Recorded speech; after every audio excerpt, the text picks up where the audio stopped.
সুধী ছাত্রছাত্রীবৃন্দ, আশা করি সকলে ভালো আছো এবং সুস্থ আছো। আমরা আগের ক্লাসগুলোতে কুলম্বের সূত্রের সাহায্যে বিভিন্ন বস্তু তড়িৎ ক্ষেত্র প্রাবল্য নির্ণয় করেছিলাম। তো সেই তড়িৎ ক্ষেত্র প্রাবল্য নির্ণয়ের সময় আমরা তড়িৎ ক্ষেত্রের সঙ্গে আধানের একটা সম্পর্ক রিলেশন পেয়েছিলাম, বিভিন্ন বস্তুর ক্ষেত্রে বিভিন্ন রকম। সেই একই জিনিস আমরা আজকে করতে যাচ্ছি, যেটা তড়িৎ ক্ষেত্রের সঙ্গে আধানের একটা সম্পর্ক দিবে আগের থেকে, কুলম্বের সূত্র থেকে আরো সহজভাবে, আরো সুন্দরভাবে, যেটা আমরা গাউসের উপপাদ্যের সাহায্যে জানতে পারি। এই গাউসের উপপাদ্যের সাহায্যে আমরা তড়িৎ ক্ষেত্রের সঙ্গে তড়িৎ প্রাবল্যের সম্পর্ক, তড়িৎ ক্ষেত্রের সঙ্গে তড়িৎ আধানের সম্পর্ক নির্ণয় করতে পারি খুব সহজে। কিন্তু এই সম্পর্কটা নির্ণয়ের সময় আমাদের একটা শর্ত আছে, সেই শর্তটা বা একটা লিমিটেশন আছে এই সূত্র, এই উপপাদ্যটা। সেটা হচ্ছে যে যে আধানটার জন্য আমরা বের করব, সেই আধানটার চারপাশে প্রতিসম তড়িৎ ক্ষেত্রের সৃষ্টি হতে হবে। প্রতিসম, সিমেট্রিক। কিরকম জিনিসটা? জিনিসটা এইরকম যে কোন একটা আধান, আহিত বস্তু, তার চারপাশে যেন একই রকম ভাবে তড়িৎ ক্ষেত্রের সৃষ্টি হয়। অর্থাৎ তার চারপাশে আমরা বিভিন্ন দিকে যদি সমান দূরত্ব নিই, অর্থাৎ এই একটা আহিত বস্তু, এই দিকে একটা সমান যত দূরত্ব নিব, এই দিকে ততটা, এই দিকে ততটা, এই দিকে, অর্থাৎ প্রত্যেকটা দিকে যদি সমান দূরত্ব নিই, তাহলে সেই জায়গাতে তড়িৎ ক্ষেত্র প্রাবল্যের মান কিন্তু সমান হতে হবে প্রত্যেকটা, অর্থাৎ একটা নির্দিষ্ট দূরত্বের চারিদিকের বিন্দুর জন্য তড়িৎ ক্ষেত্র প্রাবল্যের মান সমান হতে হবে। এটা হচ্ছে সিমেট্রিক, প্রতিসম। তাহলে এই প্রতিসম হতে হবে, তবে আমরা গাউসের উপপাদ্য প্রয়োগ করতে পারবো। তো এই গাউসের উপপাদ্য প্রয়োগ করতে হলে, আমাদের গাউসের উপপাদ্যটাকে জানতে হলে, তাহলে আমাদের যে কয়েকটা বিষয় আমাদের জানতেই হবে, সেইগুলো আমরা লিখে দিচ্ছি বোর্ডে। সেগুলো পরপর আমরা জানবো, যে কোন কোন বিষয়গুলো জানবো সেগুলো পরপর আমরা এই ক্ষেত্রে লিখে দিচ্ছি। তো প্রথমেই যে জিনিসটা আমাদের জানতেই হবে উপপাদ্যটা জানতে গেলে, সেটা হচ্ছে ক্ষেত্র ভেক্টর, এরিয়া ভেক্টরটা আমাকে জানতে হবে। অর্থাৎ আগে আমরা ক্ষেত্র, এরিয়া এই সম্পর্কে জানতাম, এটা আমরা আগে থেকে জানি। ক্ষেত্র অর্থাৎ ক্ষেত্র বলতে এখানে ক্ষেত্রফলকে ক্ষেত্র বলছে সংক্ষেপে। তাহলে এই যে একটা ফিগার আঁকা আছে, দেখো এই ফিগারটা হচ্ছে একটা আয়তক্ষেত্রের ফিগার। তোমরা বহু আগে থেকেই জানো, ক্লাস 5 থেকে। এই আয়তক্ষেত্রের ক্ষেত্রফল নির্ণয়ের সূত্র জানো তোমরা, দৈর্ঘ্য গুণিত প্রস্থ। এটা দৈর্ঘ্য যদি l হয় আর প্রস্থ যদি b হয়, তাহলে ক্ষেত্রফল a সমান সমান কত হবে? দৈর্ঘ্য গুণিত প্রস্থ। এবার প্রশ্ন হচ্ছে, এইখানে আমরা এই উপপাদ্যটা প্রয়োগের ক্ষেত্রে এই ক্ষেত্রফলকে ক্ষেত্র ভেক্টর হিসাবে আমরা ট্রিট করব। ক্ষেত্রফলকে আমরা ক্ষেত্র ভেক্টর হিসাবে বিবেচনা করব। তার মানে ক্ষেত্র ভেক্টর হওয়া মানে তার মান থাকবে, দিক থাকবে। মানটা কি হবে? ওই ক্ষেত্রফলের সঙ্গে সমান, এখানে কোনো অসুবিধা নেই। কিন্তু দিকটা হবে কি? ওই ক্ষেত্রফল থেকে, ক্ষেত্রফলের যে তল, অর্থাৎ ওই এটা তল যেটা, সেই তলের সঙ্গে লম্ব দিকে বহির্মুখে হবে। এই যে একটা ক্ষেত্রফল নিয়েছি, এই ক্ষেত্রফলের তল থেকে লম্ব দিকে বহির্মুখে, অর্থাৎ perpendicular to the plane in outward direction, এইভাবে তার দিকটাকে আমরা নির্দেশ করতে পারবো। ধরো এই যে একটা ক্ষেত্রফল নিয়েছি আমরা, এই ক্ষেত্রফলটার মান হচ্ছে ds, তাহলে ক্ষেত্র ভেক্টরটার মানও ds। দিকটা হচ্ছে এই দিক বরাবর, আমরা এই যে এই তলের সঙ্গে লম্ব দিক বরাবর একটা আমরা একক ভেক্টর নিয়েছি n ক্যাপ, ওই একক ভেক্টরের দিকে। তাহলে ওই ক্ষেত্র ভেক্টরটা কি করে পাবো? আমরা কোন একটা ভেক্টর কি করে পাই? মানকে একক ভেক্টর দিয়ে গুণ করি। ওই মানটাকে যদি আমরা একক ভেক্টর দ্বারা গুণ করি, তাহলে সেক্ষেত্রে আমরা ওই ক্ষেত্র ভেক্টরটা পেয়ে যাব। অর্থাৎ যে কোনো ক্ষেত্রফলের ক্ষেত্র ভেক্টর বের করতে গেলে মানটাকে, ক্ষেত্রফলের মানকে একক ভেক্টর, একক ভেক্টরটা হবে সবসময় ওই তলের সঙ্গে লম্ব দিক বরাবর। যেমন একটা উদাহরণ দিয়েছি, দেখো এখানে একটা আমরা উদাহরণ নিয়েছি যে একটা বর্গাকার পাত, যার দৈর্ঘ্য হচ্ছে 6 মিটার করে, xy তলে আছে, xy তলে অবস্থান করছে, xy তলে অবস্থান করছে, বর্গাকার পাত। তাহলে এই তলটা, যে পাতটা, তার ক্ষেত্রফল কত? বর্গক্ষেত্রের ক্ষেত্রফল জানি আমরা বাহুর স্কয়ার তাহলে 6 এর স্কয়ার মিটার স্কয়ার তাহলে 6 6 36 মিটার স্কয়ার এর ক্ষেত্র ভেক্টর হবে এই যে এটার ক্ষেত্র ভেক্টর হবে তাহলে এই পাথটা অবস্থিত হচ্ছে xy তলে তাহলে xy তলে অবস্থিত হওয়ার জন্য এর লম্ব দিক কোনটা z অক্ষ বরাবর তাহলে z অক্ষ বরাবর একক ভেক্টর জেনে আমরা করি k ক্যাপ z অক্ষ বরাবর একক ভেক্টর হচ্ছে আমাদের k ক্যাপ তাহলে আমাদের ওই এই যে তলটা ক্ষেত্র ভেক্টর s সমান সমান হবে 36 এর মান ক্ষেত্রফলের মান হচ্ছে 36 আর একক ভেক্টর হচ্ছে k ক্যাপ তাহলে এর ক্ষেত্র ভেক্টর হয়ে যাবে 36 k ক্যাপ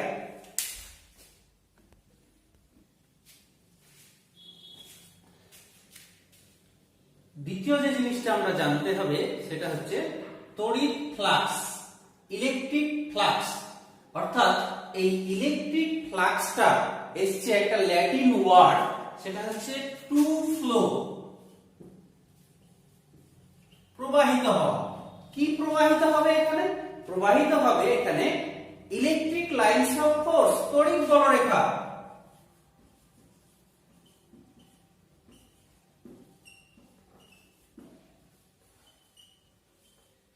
তড়িৎ বলরেখাটা প্রবাহিত হবে তাহলে এই যে তড়িৎ বলরেখা প্রবাহিত হবে কি হারে কোন একটা তলের ভিতর দিয়ে কার ভিতর দিয়ে কোন একটা তল যে তলটা কোন তড়িৎ ক্ষেত্রে অবস্থান করবে কি হারে প্রবাহিত হবে সেটা আমরা তড়িৎ ফ্লাক্সের সাহায্যে নির্ণয় করতে পারবো তা আমরা আগে জেনেছি যে আগের ক্লাসে জেনেছি কোন একটা তড়িৎ ক্ষেত্রে যদি আমরা তড়িৎ ক্ষেত্রে আমরা একটা বিন্দু নিলাম সেই বিন্দুর চারপাশে একটা একক ক্ষেত্রফল নিলাম এর ক্ষেত্রফলটা এরিয়াটা একক অর্থাৎ এই একক ক্ষেত্রফলের ভিতর দিয়ে লম্বভাবে পারপেন্ডিকুলারলি যতগুলো ইলেকট্রিক লাইনস অফ ফোর্স নির্গত হয় সেই সংখ্যাটাকে আমরা বলেছিলাম তড়িৎ ক্ষেত্র প্রাবল্য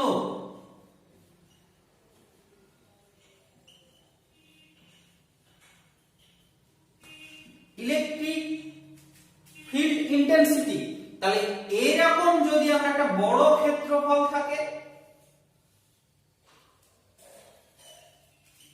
এই বড় ক্ষেত্রফলের ভিতর দিয়ে যদি বড় ক্ষেত্রফলের ভিতর আমরা একটা ছোট্ট ক্ষেত্রফল a1 নিই একক ক্ষেত্রফল নিই তাহলে একক ক্ষেত্রফল নিলে এই যে এর ভিতর দিয়ে লম্ব হবে কতগুলো বলরেখা যাবে ই সংখ্যক এবার এই ক্ষেত্রটার ক্ষেত্রফল যদি হয় s তাহলে এর ভিতরে আমরা এরকম অসংখ্য একক ক্ষেত্রফল নিতে পারবো যেখানে প্রতিটি একক ক্ষেত্রফলের ভিতর দিয়ে ই সংখ্যক বলরেখা যাবে তাহলে টোটাল s ক্ষেত্রফলের ভিতর দিয়ে তাহলে একক ক্ষেত্রফলের ভিতর দিয়ে বলরেখা যায় একক ক্ষেত্রফলের লম্ব হবে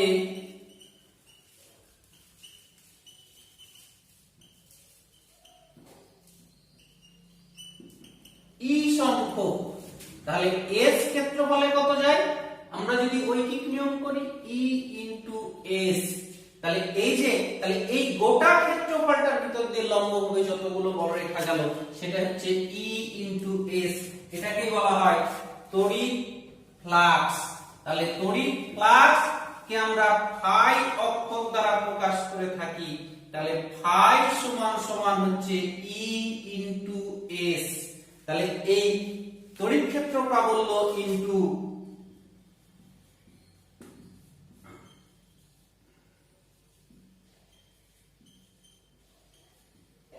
ইনটু ক্ষেত্রফল এইভাবে আমরা কোন তলের তড়িৎ ফ্লাক্স নির্ণয় করতে পারি তাহলে তড়িৎ ফ্লাক্সে আমরা সংজ্ঞাটা যদি দিতে চাই সেটা কিভাবে দেব একবার দেখে নেব তাহলে আমরা তড়িৎ ফ্লাক্সের সংজ্ঞাটা এভাবে দিতে পারি যে তড়িৎ ক্ষেত্রে অবস্থিত কোন তলের তড়িৎ ক্ষেত্রে অবস্থিত কোন তলের ভিতর দিয়ে লম্বভাবে অতিক্রান্ত বলরেখার সংখ্যাকে তড়িৎ ফ্লাক্স বলে এই লম্বভাবে কথাটা কিন্তু খুবই ইম্পর্টেন্ট কথা একটা গুরুত্বপূর্ণ কথা আর লম্বভাবে হওয়ার জন্য এই তড়িৎ ফ্লাক্স হচ্ছে আমার স্কেলার রাশি যেমনটা আমরা চাপের ক্ষেত্রে দেখেছিলাম সেই রকম সিমিলার হচ্ছে তড়িৎ ফ্লাক্স একটা স্কেলার রাশি, একটু পরে আরো ক্লিয়ার হয়ে যাবে আমরা যখন এর রাশিমালাটা অন্য দেখব, জেনারেল রাশিমালা। তো এই হচ্ছে আমাদের তড়িৎ ফ্লাক্স। এবারে আমার তড়িৎ ফ্লাক্সের, তাহলে তড়িৎ ফ্লাক্স ফাই সমান সমান কত হলো,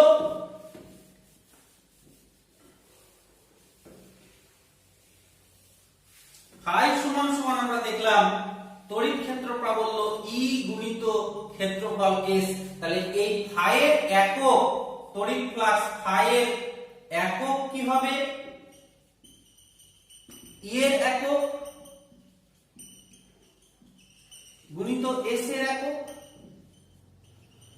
ই মানে প্রাবল্য, প্রাবল্য মানে জানি আমরা বল বাই আধান, তাহলে বলের একক হবে বাই আধানের একক গুণিত এস মানে ক্ষেত্রফল, তাহলে ক্ষেত্রফলের একক।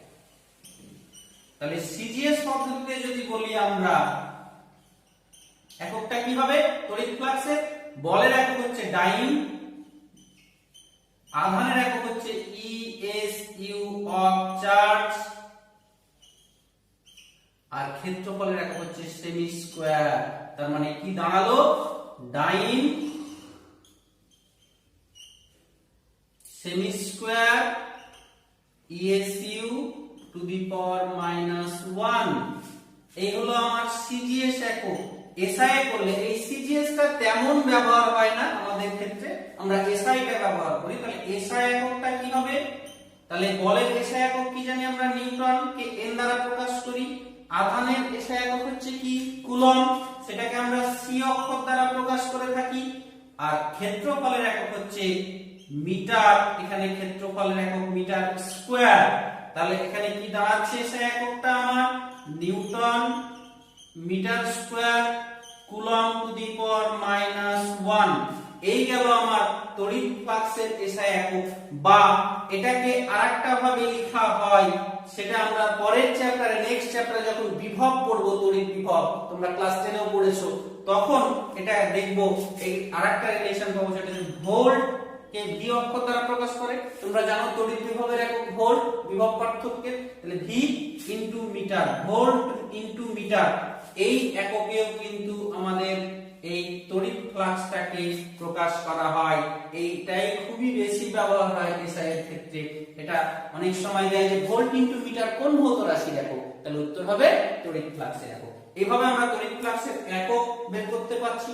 যদি মাত্রাটা বের করে থাকি তাহলে কি হবে, দেখো মাত্রাটা বের করব কি করে। মাত্রাটা যদি বের করতে চাই তাহলে ফাই এর মাত্রা হবে ই এর মাত্রা ইনটু এস এর মাত্রা। তাহলে ই হচ্ছে প্রাবল্য, তাহলে প্রাবল্যের মাত্রা কি আমরা জানি, প্রাবল্য মানে এক্ষুনি দেখলাম বল বাই আধান।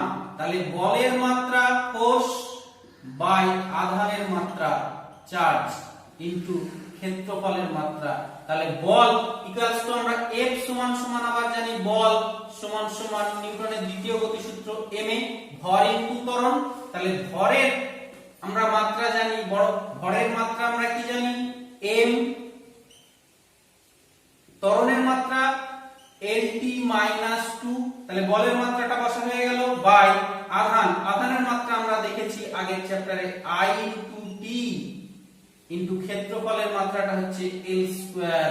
তাহলে কি দাঁড়ালো আমার, ফাইনালি কি দাঁড়ালো মাত্রাটা, দেখো ফাইনাল যে মাত্রাটা সেটা হচ্ছে m একটা থাকলো, L এখানে একটা আছে, এখানে দুটো, তাহলে 1 আর 2 এ L এর কত হয়ে যাচ্ছে ঘাত 3, T এখানে -2, এই T টা উপরে উঠলে আরো -1 হবে, তাহলে -2 আর -1, তাহলে -3, এই I টা উপরে উঠবে, তাহলে এটা হবে -1। এই হচ্ছে আমার তড়িৎ ফ্লাক্সের মাত্রা। এবার এই তড়িৎ ফ্লাক্সটা কিন্তু দুই ধরনের হয়, তড়িৎ ফ্লাক্স দুই ধরনের হয়। যদি দেখা যায় যে কোনো একটা তলের থেকে বাইরের দিকে বলরেখাগুলো নির্গত হচ্ছে, তার মানে তড়িৎ ক্ষেত্র প্রাবল্যটা বাইরের দিকে দিক, তাহলে সেই ফ্লাক্সটাকে বলবো আমরা পজিটিভ ফ্লাক্স, ধনাত্মক ফ্লাক্স, অর্থাৎ আউটওয়ার্ড ফ্লাক্স গুলোকে আমরা বলবো পজিটিভ ফ্লাক্স। আর যদি দেখা যায় কোন একটা তলের ভেতরে তড়িৎ বলরেখাগুলো প্রবেশ করছে, তার মানে তড়িৎ ক্ষেত্র প্রাবল্য ওর অভিমুখে তলটার ভেতরের দিকে, তাহলে সেই ফ্লাক্সটাকে বলবো আমরা নেগেটিভ ফ্লাক্স, অর্থাৎ ইনওয়ার্ড ফ্লাক্স। এবারে আমরা যে জিনিসটা দেখবো সেটা হচ্ছে যে ফ্লাক্সের যে জিনিসটা আমরা দেখেছিলাম যে ক্ষেত্রফল, এই যে ফ্লাক্স ফাই সমান সমান E ইনটু S, এটা কিন্তু সব সময় হবে না। অর্থাৎ আমরা যদি একটা উদাহরণ দেখি যে কোন একটা ধরো আমার একটা পাইপ আছে, নল আছে, একটা নল দিয়ে জল প্রবাহিত হচ্ছে নল দিয়ে, তাহলে এই জলটা যদি আমরা এইভাবে হাত দিই, অর্থাৎ প্রবাহের সঙ্গে লম্বভাবে হাতটা দিই, তাহলে সব জলগুলো এটাকে আঘাত করবে। যদি এটাকে আমি একটু কাট করে দিই তাহলে কম জল আঘাত করবে। যদি কাট করতে করতে একদম এইরকম করে দিই তাহলে কোনো জল এর ভিতর দিয়ে যাবে না। অর্থাৎ একটা রিং, আমরা যদি একটা রিং কল্পনা করি, এই রিংটার ভিতর দিয়ে জলের প্রবাহটা এইভাবে যদি লম্বভাবে রিংটা থাকে প্রবাহের সঙ্গে, তাহলে পুরো জলটা যাবে। যদি কাট করে দিই তাহলে কম জল যাবে। যদি একেবারে লম্ব করে দিই প্রবাহের সঙ্গে তাহলে কোনো জল যাবে না। সেই রকম এখানে সিমিলার একই রকম জিনিস আমরা দেখতে পাবো। এখানে একটা ছবি আঁকা আছে, দেখো আমরা কতগুলো ইলেকট্রিক লাইনস অফ ফোর্স এঁকেছি। এই ইলেকট্রিক লাইনস অফ ফোর্স এর দিকে স্পর্শ যেটা সমান্তরাল সরলরেখা, তার মানে তড়িৎ ক্ষেত্র প্রাবল্যটা এই দিক থেকে এই দিকে নির্দেশিত হচ্ছে। এবার এখানে আমি একটা রিং এঁকেছি। এই রিংটা দেখো, প্রথমে এই রিং এর যে তলটা, সেই তলটা তড়িৎ ক্ষেত্র প্রাবল্যের সঙ্গে লম্বভাবে আছে এইভাবে। অর্থাৎ তড়িৎ ক্ষেত্র প্রাবল্যগুলো এইভাবে যাচ্ছে, এই তড়িৎ বলরেখাগুলোর সঙ্গে এই দিকে যাচ্ছে, আর তার সঙ্গে তলটা এরকম আছে। তাহলে এই যে বলরেখাগুলো, সব বলরেখাগুলো এই তলটার ভিতর দিয়ে লম্বভাবে যেতে পারবে। তাহলে সেক্ষেত্রে ফ্লাক্সটা হবে আমার এটা E ইনটু S।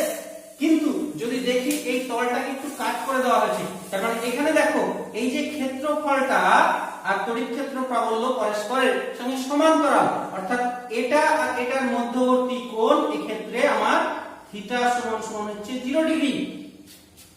অর্থাৎ ক্ষেত্র ভেক্টরের দিক আমরা জানি এই তলের সঙ্গে লম্ব দিকে, তাহলে এটা লম্ব দিক হওয়ার জন্য এর সঙ্গে সমান্তরাল হয়ে যাচ্ছে। এবার যখন আমি কাট করছি ক্ষেত্র ভেক্টরটা এই দিক বরাবর নির্দেশিত হচ্ছে, তাহলে তার এক্ষেত্রে এই প্রাবল্যের সঙ্গে এই কিন্তু একটা কোণ উৎপন্ন করছে, সেটা থিটা। অর্থাৎ এখানে দেখতেই পাচ্ছি আমরা ছবি থেকে যে বলরেখার সংখ্যা কিন্তু কমে যাচ্ছে, অর্থাৎ এর ভিতর দিয়ে কতগুলো বলরেখা যাচ্ছে না, তাহলে কতটা যাবে। আর যদি এটাকে আমরা ঘুরিয়ে একেবারে এইরকম করে দিই, অর্থাৎ বলরেখাগুলোর সঙ্গে তলটাকে সমান্তরাল করে দিলাম, সেক্ষেত্রে আমার এই যে ক্ষেত্র ভেক্টরটা এই দিকে, অর্থাৎ এই তলের সঙ্গে লম্ব দিকে ক্ষেত্র ভেক্টর, আর এদিকে তড়িৎ ক্ষেত্র প্রাবল্য E, তাহলে এর মধ্যবর্তী কোণ কত? 90। তাহলে এক্ষেত্রে দেখবো আমরা কোনো ফ্লাক্স যাচ্ছে না। তাহলে এই যে ফ্লাক্স যাচ্ছে না, সেক্ষেত্রে আমরা কতটা ফ্লাক্স যাচ্ছে সেটা, তাহলে আমরা কোন একটা তল যদি তড়িৎ ক্ষেত্র প্রাবল্যের সঙ্গে যে কোনো কোণে, একটা আরবিটারি যে কোনো কোণে যদি থাকে, থিটা কোণে, লম্বভাবে না থাকে থিটা কোণে থাকে, তাহলে তার ভিতর দিয়ে কতটা ফ্লাক্স যাবে সেটা আমরা নির্ণয় করব। নির্ণয় করার জন্য আমাদের একটু ভেক্টরের যে নিয়ম সেটা একটু মেমোরাইজ করে নিতে হবে। সেটা হচ্ছে আর একটা ভেক্টর, দেখো আর ভেক্টর x অক্ষের সঙ্গে থিটা কোণে আছে, তাহলে এই ভেক্টরটা দুটো উপাংশ পাবো। একটা এই দিক বরাবর যেদিকে থিটা আছে সেই উপাংশটা হয় কত? r cos থিটা, আর লম্ব দিকে হয় কত? r sin theta. এবার আমরা আজকেই পড়লাম যে এখানে ক্ষেত্রফলটা অ্যাকচুয়ালি ক্ষেত্রফল না, ক্ষেত্র ভেক্টর, অর্থাৎ এটা ভেক্টর হওয়ার জন্য এরও কিন্তু কি থাকবে? একটা উপাংশ পাবো। তাহলে এই যে ক্ষেত্র ভেক্টরটা এইদিকে যাচ্ছে, এই ক্ষেত্র ভেক্টরটা এই দিক বরাবর, তাহলে এর যে একটা উপাংশ তড়িৎ ক্ষেত্র প্রাবল্য দিক বরাবর, তাহলে এর উপাংশটা কত হবে? ds ক্ষেত্র ভেক্টরের উপাংশ E বরাবর, যেহেতু cos থিটা আছে, তাহলে ওই দিক বরাবর উপাংশটা হবে E বরাবর ds এর উপাংশ ds cos θ থিটা। তাহলে এই উপাংশটা অর্থাৎ এখন এই যে ক্ষেত্রফলটা আমি এই দিকে নিয়ে নিলাম, তার মানে কি এর সঙ্গে সমান্তরাল হয়ে গেল। তাহলে এই ds cos থিটাটা কিন্তু এবার এই তড়িৎ ক্ষেত্র প্রাবল্যটা ds ক্ষেত্রফলের যে উপাংশটা অংশ ds cos থিটাটা এবার লম্ব হয়ে গেল। তাহলে সেক্ষেত্রে আমার তড়িৎ ফ্লাক্স ফাই সমান সমান হয়ে যাচ্ছে। এখন আমার তড়িৎ ক্ষেত্র প্রাবল্য E ইনটু ক্ষেত্রফলের একটা অংশ যেটা লম্ব হচ্ছে সেটা ds cos থিটা। তাহলে আর একটা ভেক্টরের নিয়ম আমরা জানি যে a vector dot b vector সমান সমান আমরা জানি ab cos থিটা। তাহলে এটা থাকলে এটা যেমন লিখতে পারি, এটা থাকলে আমরা এটা লিখতে পারবো। তাহলে এখানে e একটা ভেক্টর, ds একটা ভেক্টর আর cos থিটা। তাহলে একটা ভেক্টর দুটো ভেক্টর ইনটু cos থিটা। তাহলে এখানে ওই ভেক্টরটা তড়িৎ ক্ষেত্র প্রাবল্য ডট ds ইনটু ক্ষেত্র ভেক্টর। তাহলে এটাই হচ্ছে আমার ফাইয়ের একটা জেনারেল ফর্মুলা, অর্থাৎ তড়িৎ ক্ষেত্র প্রাবল্যের জেনারেল ফর্মুলা। এখান থেকে আমরা প্রত্যেকটা ফর্মুলা আসতে পারবো। তাহলে এই ফর্মুলা দিয়ে কিন্তু এই তড়িৎ ফ্লাক্সের অঙ্কগুলো হবে ডট গুণের সাহায্যে, অর্থাৎ ডট গুণ, দুটো ভেক্টরের ডট গুণ করলে তোমরা জানো কি হয়, একটা স্কেলার রাশি উৎপন্ন হয়। তাই ফাইটা হচ্ছে স্কেলার কোয়ান্টিটি, স্কেলার রাশি, স্কেলার কোয়ান্টিটি অর্থাৎ স্কেলার রাশি হচ্ছে ফাইটা। ফাই হচ্ছে একটা স্কেলার রাশি। তাহলে ওইখানে লম্ব হবে যে একটু কনফিউশন হয়েছিল, এখানে ক্লিয়ার হয়ে গেল। যেহেতু দুটো ডট ভেক্টর, দুটো ভেক্টরের ডট গুণে উৎপন্ন হচ্ছে তড়িৎ ফ্লাক্স, তাই তড়িৎ ফ্লাক্স একটা স্কেলার রাশি। তাহলে আমরা চলে যাই। তাহলে এখানে দেখলাম আমরা যদি লম্ব ভাবে থাকে তাহলে ফাইয়ের সমীকরণটা হয়ে যাচ্ছে আমার লম্ব ভাবে থাকা মানে থিটা 0, যদি এখানে 0 বসাই cos 0, তাহলে e ইনটু কত dx, অর্থাৎ এই ফ্লাক্সটা হচ্ছে ম্যাক্সিমাম ফ্লাক্স, সর্বোচ্চ। অর্থাৎ তড়িৎ বলরেখাগুলোর সঙ্গে যদি কোনো ক্ষেত্রফল লম্বভাবে থাকে, ক্ষেত্র ভেক্টরটা সমান্তরাল হবে, তখন সর্বাধিক ফ্লাক্স যাবে। আর যদি যে কোনো কোণে থাকে তাহলে জেনারেল ফর্মুলা হচ্ছে e ds cos থিটা বা e ডট ds। আর যদি দেখা যায় যে ওই তলটা তড়িৎ ক্ষেত্র প্রাবল্যের সঙ্গে লম্ব হয়ে গেছে, তাহলে সেক্ষেত্রে লম্ব হয়ে যাওয়ার জন্য, অর্থাৎ ক্ষেত্র ভেক্টর আর তড়িৎ ক্ষেত্র প্রাবল্য পরস্পর লম্ব, থিটা 90 হয়ে গেলে cos 90 কত হবে 0। তাহলে e ds cos 90 মানে 0। তাহলে এই ক্যালস কত হচ্ছে 0। এটা হচ্ছে ফ্লাক্সের মিনিমাম মান, সর্বনিম্ন মান। বোঝা গেল? তাহলে আমরা ফ্লাক্সটা বুঝতে পারলাম। তাহলে আমরা যদি একটা বৃহৎ ক্ষেত্রফল আছে যার মান হচ্ছে s, ওর উপরে যদি একটা ক্ষুদ্র ক্ষেত্রফল নিই ds, ওই ds টা কিন্তু তড়িৎ ক্ষেত্র প্রাবল্যের সঙ্গে তলের তড়িৎ ক্ষেত্র প্রাবল্যের সঙ্গে থিটা কোণে আনত। তাহলে ওইটুকু ক্ষেত্রফলের ভিতর দিয়ে তড়িৎ ফ্লাক্স নির্গত হবে e ডট ds। এটা আমরা জানি তড়িৎ ফ্লাক্স নির্গত হবে, এখনই দেখলাম আমরা। তাহলে এই গোটা ক্ষেত্রফলের ভিতর দিয়ে কতটা ফ্লাক্স নির্গত হবে, যে তলটা চারিদিক থেকে বদ্ধ হয়ে আছে, ঘিরে আছে, তাহলে এই রকমের তলের উপর আমরা অসংখ্য এরকম ছোট ছোট ছোট ছোট ছোট ছোট ds আমরা বের করতে পারি। তাহলে ওই প্রত্যেকটা ds এর ভিতর দিয়ে এতটা পরিমাণ ফ্লাক্স নির্গত হবে। তাহলে ওই গোটা বদ্ধ তলের ভিতর দিয়ে নির্গত মোট ফ্লাক্স হবে, আমরা এই ছোট ছোট ফ্লাক্স গুলোকে যোগ করব। যোগ করার প্রসেস হচ্ছে সামেশন, তার থেকে আরো বেটার প্রসেস তোমরা শিখছো এখন, সেটা ইন্টিগ্রেশন। ইন্টিগ্রেশন একটা যোগ প্রক্রিয়া। তাহলে এটার উপরে ইন্টিগ্রেশন করব আমরা d ফাই। তাহলে ইন্টিগ্রেশন d ফাই কিসের উপরে, আমরা তার সারফেসের উপরে, ক্ষেত্রফলের উপরে। তাহলে এটা হয়ে যাবে surface integral e dot ds। তাহলে এটা কি দাঁড়ালো, কোন বদ্ধ তলের ভিতর দিয়ে অতিক্রান্ত মোট তড়িৎ ফ্লাক্স, কোন বদ্ধ তলের ভিতর দিয়ে অতিক্রান্ত মোট তড়িৎ ফ্লাক্স হচ্ছে phi equals to integration surface integral e dot ds, surface integral e dot ds। এবারে আমাদের থার্ড যে জিনিসটা জানতে হবে সেটা হচ্ছে ঘনকোণ, সলিড অ্যাঙ্গেল। এই ঘনকোণটা হচ্ছে কি, এক ধরনের ত্রিমাত্রিক কোণ। আমরা এমনি কোণ জানি, থ্রি ডাইমেনশনাল অ্যাঙ্গেল। এমনি কোণ জানি যে কোন একটা বিন্দুতে যদি দুটো সরল রেখা ছেদ করে, ইন্টারসেক্ট করে, তাহলে তাদের মধ্যবর্তী যে অংশ, সেই অংশটাকে বলা হয় কোণ। আর একটা বিন্দুর চারপাশে মোট কোণের মান হয় আমরা জানি 2 পাই রেডিয়ান, 180 ডিগ্রি 2 পাই রেডিয়ান।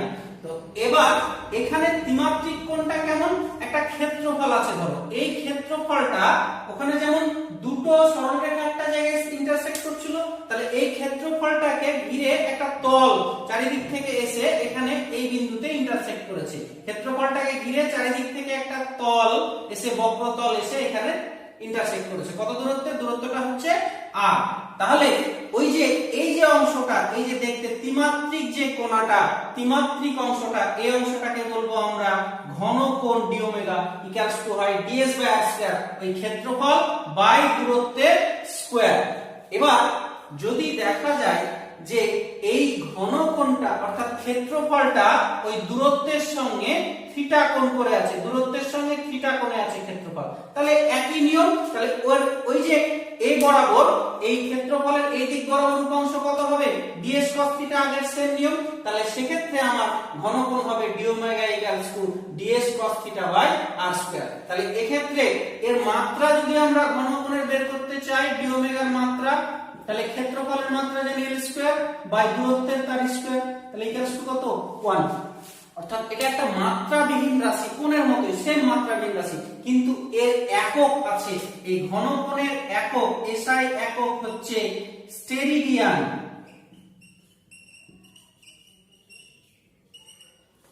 SR দ্বারা প্রকাশ করা হয়, অর্থাৎ এ একটা এমন একক, মাত্রাবিহীন একক। তাহলে এইভাবে আমরা ঘনকোণটা, আর তাহলে আমরা দেখতে পাচ্ছি যে কোন একটা বিন্দুর চারপাশে মোট ঘনকোণ কত হবে? তাহলে এই যে বিন্দুকে চারিদিক থেকে ঘিরে থাকবে একটা ক্ষেত্রফল, সেই ক্ষেত্রফলটা কি? গোলক। তাহলে এই গোলকের আমরা ক্ষেত্রফল জানি ds ইকুয়ালস টু কত? 4 পাই r স্কয়ার। তাহলে এর মোট যে ঘনকোণ অর্থাৎ d ওমেগা, একটা বিন্দুর চারপাশে মোট ঘনকোণ ইকুয়ালস টু হচ্ছে ds cos theta by r square. এটা করলে আমরা দেখছি 4 pi r square by r square, তাহলে r স্কয়ার স্কয়ার কেটে যাচ্ছে, ইকুয়ালস টু কি হচ্ছে? 4 পাই। তাহলে কোন একটা বিন্দুর চারপাশে মোট ঘনকোণটা হবে 4 পাই। 4 নম্বর এবং লাস্ট যে জিনিসটা আমাদের জানতে হবে ইম্পর্টেন্ট, সেটা হচ্ছে গাউসীয় তল, গাউসিয়ান সারফেস। তাহলে এই গাউসিয়ান সারফেসটা হচ্ছে, আমরা গাউসের উপপাদ্য প্রয়োগের জন্য একটা বদ্ধ তল কল্পনা করব। সেই বদ্ধ তলটা গাউসের উপপাদ্য নির্ণয় করার জন্য, গাউসের উপপাদ্য প্রয়োগে তড়িৎ ক্ষেত্র প্রাবল্য নির্ণয়ের জন্য আমরা ব্যবহার করব। যে বদ্ধ তলের প্রত্যেকটা বিন্দুতে তড়িৎ ক্ষেত্র প্রাবল্যের মান সমান, অর্থাৎ ধ্রুবক হবে, এবং ওই প্রাবল্যটা সবসময় ওই তলের সঙ্গে লম্ব দিকে ক্রিয়া করবে। তাহলে এই গাউসীয় তলের আমরা বৈশিষ্ট্য কি কি পেলাম, ক্যারেক্টারিস্টিক্স কি কি পেলাম? 1, এটা হচ্ছে বদ্ধ তল। 2, প্রতিটি বিন্দুর তড়িৎ ক্ষেত্র প্রাবল্যের মান সমান অর্থাৎ ধ্রুবক। 3 নম্বর, প্রাবল্যটা তলের সঙ্গে লম্ব দিকে ক্রিয়াশীল। এই হচ্ছে আমার গাউসীয় তলের 3টে বৈশিষ্ট্য।